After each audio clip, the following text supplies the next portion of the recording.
আসসালামু আলাইকুম। Hello everyone, কেমন আছেন সবাই? আশা করি সবাই ভালো আছেন। আলহামদুলিল্লাহ আমি অনেক ভালো আছি। অনেকদিন যাবত আপনাদের সাথে কোনো ভিডিও শেয়ার করা হয় না, তাই ভাবলাম আজকে বাসায় থানকুনি পাতার বড়া বানিয়েছি, আপনাদের সাথে শেয়ার করি।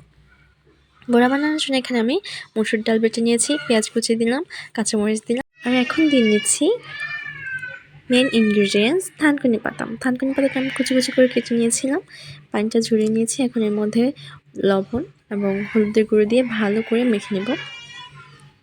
অংশ খুব সুন্দর করে ভালো করে একদম মেখে নিচ্ছে,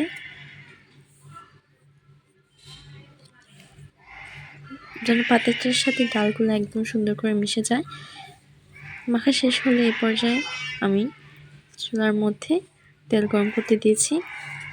তেলটা গরম হতে হতে আমি এটা সুন্দর করে মেখে নেব। থানকুনি পাতা খুবই উপকার আমাদের স্বাস্থ্যের জন্য, আর এটা খেতেও খুবই মজা। কিন্তু দেখুন আমি পাতাটা একদম ভালো করে চটকে মেখে নিয়েছি, ডালের সাথে একদম মিশে গিয়েছে। এটা দেখতে এত সুন্দর হয় আর খেতে তো কোনো কথাই নেই, অনেক মজা হয়। খুব ভালো করে আমি মেখে নিয়েছি, তারপরে তো তেল গরম হয়ে গেছে। আমি আপনাদের পছন্দ মতো আপনারা শেপ দিয়ে নেবেন। আমি এখানে বড়া যেভাবে বাজে পেঁয়াজের মতো, আমি ওরকমভাবে শেপ দিয়ে বড়াগুলো সব ভেজে নিচ্ছি। আমি বড়াগুলো একটু লাল লাল করে ভেজে নেব। গরম গরম এই বড়াটা খেতে এতই মজা লাগে।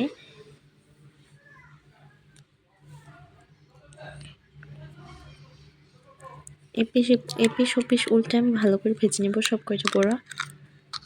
এই তো লাল লাল করে ভেজে নেওয়ার পর আমি নামিয়ে নিয়েছি। দেখুন কি সুন্দর হয়েছে, আর খেতেও খুবই মজা হয়েছে। প্রত্যেক কয়টা বড়া খুব সুন্দর হয়েছে। আজকে ভিডিও এই পর্যন্ত। ওকে, টাটা, বাই বাই, আল্লাহ হাফেজ।